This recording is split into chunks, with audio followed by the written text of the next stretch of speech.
Internal Revenue Service IRS tax news. IRS reminder to many: make final 2021 quarterly tax payments by January 18th. Avoid surprise tax bill, possible penalty. But first, an attempt at a joke. I apologize in advance. The press is like a Russian doll. They're so full of themselves. Which is sad, because most people would rather be full of rancid Taco Bell tacos, with 75% of the meat being made of tapeworms, rather than being full of the press. Honestly, if you ask the average person, would you rather be full of a ton of tapeworms or the press? They would be like, tapeworms, please. Why? Because the press is too much of a parasite. And not the good kind of parasites which are actually mutually beneficial, like those fish that hang out with the whales, cleaning the crap off of them by eating it. No, the press is more like those parasites that inspired the movie Alien. Some gross thing laying eggs inside the unsuspecting host, eventually resulting in some horrible monster bursting out of the bowels of the once kind human being. IR 2022-03, January 5th, 2022, Washington. The IRS urges taxpayers to check into their options to avoid being subject to estimated tax penalties, which apply when someone underpays their taxes. Taxpayers who paid too little tax during 2021 can still avoid a surprise tax time bill and possible penalty by making a quarterly estimated tax payment now directly to the Internal Revenue Service. So basically, the IRS wants to get paid during the time frame that you're earning the revenue. So if you're talking about 2021, then you're going to have to file the tax return typically by April 15th or April 18th or whatever of 2022. But they want to actually get paid during 2021. That generally will happen for most people with withholdings. If you're an employee, for example, you fill out a W-4, and the employer is then required to be the tax collector for the IRS, withholding money from your wages and paying it on your behalf. Typically, we shoot to withhold a little bit more tax than we would actually owe. Why? Because the goal is to avoid penalties and interest, avoid the stick that the government will hit you with if you underpay, and that stick is called penalties and interest. And so we're going to try to overshoot. Now, we can't get it exact, because the tax code's way too complex. You got way too many deductions, you got multiple income families, you got different filing statuses, and you have a progressive tax system that makes it quite complex to actually project exactly what your tax is going to be. And therefore, we typically shoot to overhit, because again, we're trying to not underhit so that we can avoid penalties and interest. Now, if you have a very steady kind of tax situation and income situation from year to year, even though the tax code is quite complex, you can get pretty good at kind of estimating what the tax should be if the law isn't changing all the time as well. But in current situations, we've got kind of a mess here, in that people's actual situations in terms of their work situations are varying, and the law is varying. So you can't really have the consistency. It's not as easy to look at the prior year to think of what's going to happen in the next year. We have uncertainty and whatnot, inconsistency. So that means that a lot more people are in a situation where they're going to want to check their estimated tax payments. You also have situations where a lot of people are moving from a static employee job to picking up gig work and doing their own business type of thing, at least on the side possibly, and having some self-employment income. And if you're not used to making estimated tax payments when you move from an employee situation to being self-employed, I've seen many businesses get underwater because they just didn't really realize that they're going to have to make these estimated tax payments, and they didn't take into consideration the self-employment tax, which is actually, more than the half of the payroll taxes that you pay when you're an employee, and that can be quite discouraging if you don't take those into consideration, even though the business is actually doing quite well. So you want to make sure to pick those things up and then avoid the penalties and interest, even as things change going forward. So back to the text. The deadline for making payments for the fourth quarter of 2021 is Tuesday, January 18th, 2022. So even though the year is over, you still could make payments for 2021. The earlier you make them, the more likely that you're going to avoid the penalties and interest, because that's the way it's set up. The IRS is going to, make it a little bit easier if they can get their money sooner. So income taxes are pay as you go. There's a link to that here. This means that taxpayers need to pay most of their taxes during the year as the income is earned or received. There are two ways to do this. Withholding from paychecks, pension payments, and some government payments such as Social Security benefits or unemployment compensation, most people pay their taxes this way. So most people are going to be employees, and that means that they've got, their employer is kind of required to take the money out of their paycheck. You could still have problems with it, of course, because it's going to be dependent on your W-4 information that you give to them. But at least they're going to be involved in the withholding kind of process. And that can be really good. It can make things easy, but it can also make things kind of automated and automatic. And that means that we may not fully understand what is actually happening. And when we're forced to do it ourselves, it can be quite a burdensome thing.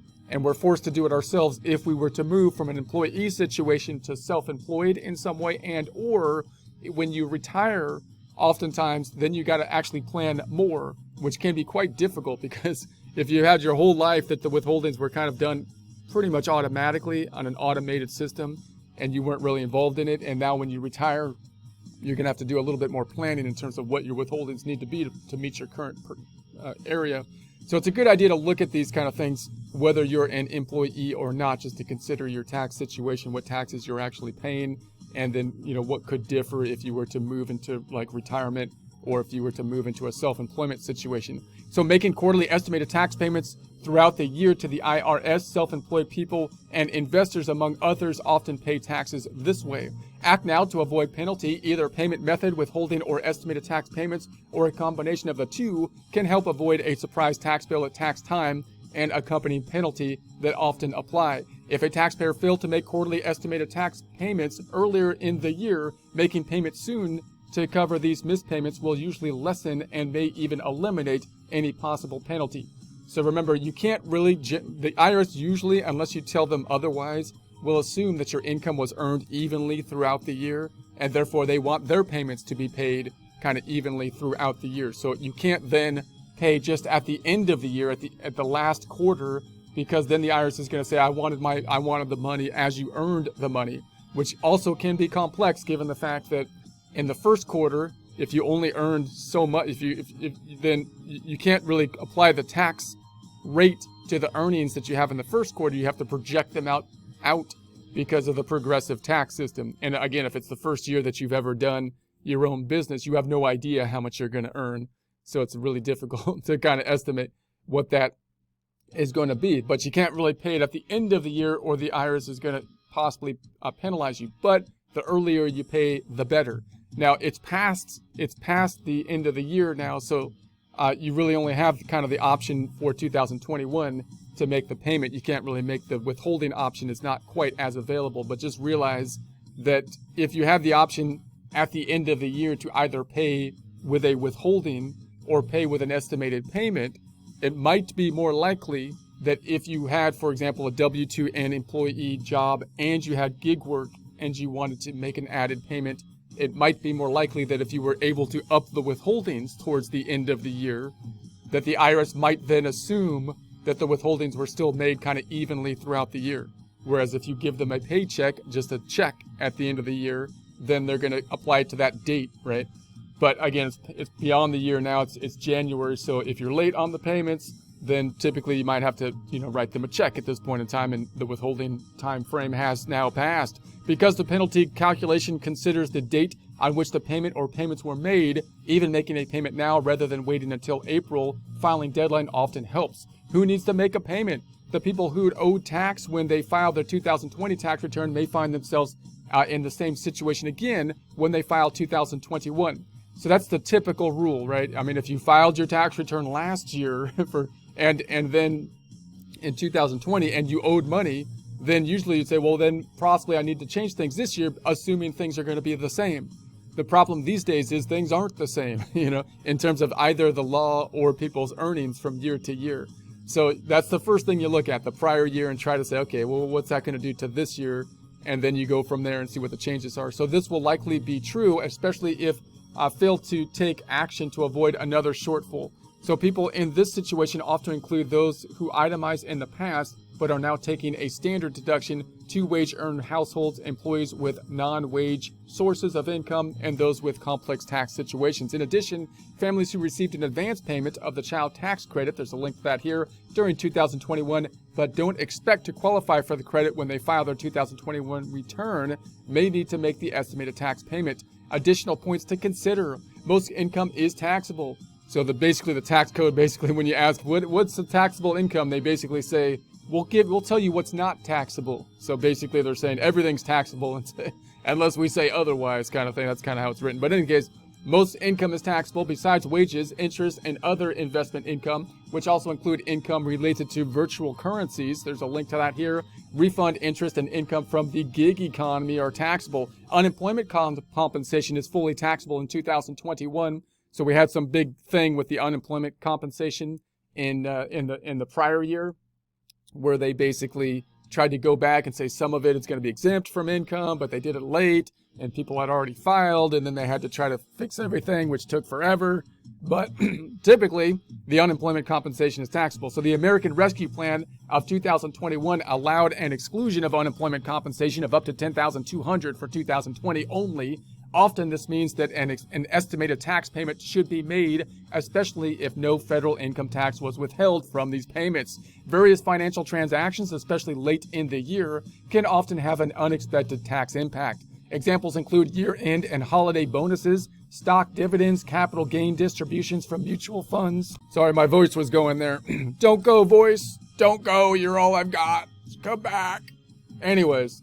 So gain distributions from mutual funds and stocks, bonds, virtual currency, real estate, and other properties sold at a profit. So the tax withholding estimator available on IRS.gov can often help people determine if they need to make an estimated tax payment. There's a link to the tax withholding estimator. It's a pretty good tool. It's getting better and better at like a projection kind of thing. Because again, with the complexity of the tax code and the complexity and the changing of the tax code, and basically the complexity of people's households changing over time, you need a fairly more complex tool, which is basically tax software, to do a projection out into the future, especially even on the low income side. It used to be that the low income tax returns were easier to do than upper income tax returns, but now that you've got the change to the child tax credits and that are constantly changing, and then the advanced child tax credits, the earned income tax credits, the recovery rebate credits, and there's a lot of stuff that makes the lower income tax returns complex, right? It's still somewhat complex to do.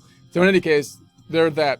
Alternative taxpayer can use the worksheet included with the estimated Form 1040-ES, also available on IRS.gov. In addition, Publication 505, Tax Withholding and Estimated Tax, there's a link to that, has additional details, including worksheets and examples that can be especially helpful to those who have dividend or capital gain income, owe alternative minimum tax or self-employment tax, or have other special situations. How to make estimated tax payments. The fastest and easiest way to make an estimated tax payment is to do so electronically using IRS Direct Pay. There's a link to that here. Taxpayers can schedule a payment in advance for January deadline. Taxpayers can now also make a payment through the IRS online account. There's a link to that. And I do recommend taking a look at that online account. I think the IRS is getting better at applying what's been done on the private sector with regards to like on online banking. Everybody has online banking and so on.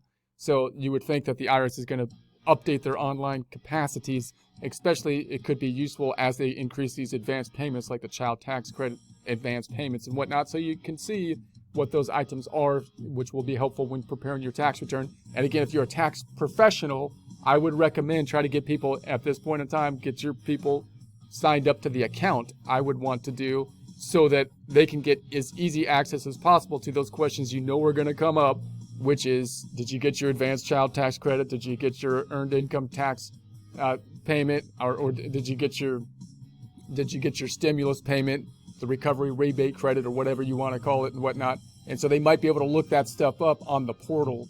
So they can see these payment history and pending or recent payment and other useful tax information. The IRS does not charge a fee for these services. Plus, using these or other electronic payment options ensures that a payment gets credit promptly.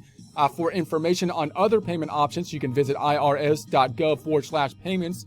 Planning ahead. Though it's too early to file a 2021 return, it's never too early to get ready for the tax filing season ahead. For more tips and resources, check out the Get Ready page on irs.gov. There's a link to that here. There'll be a link to this in the description.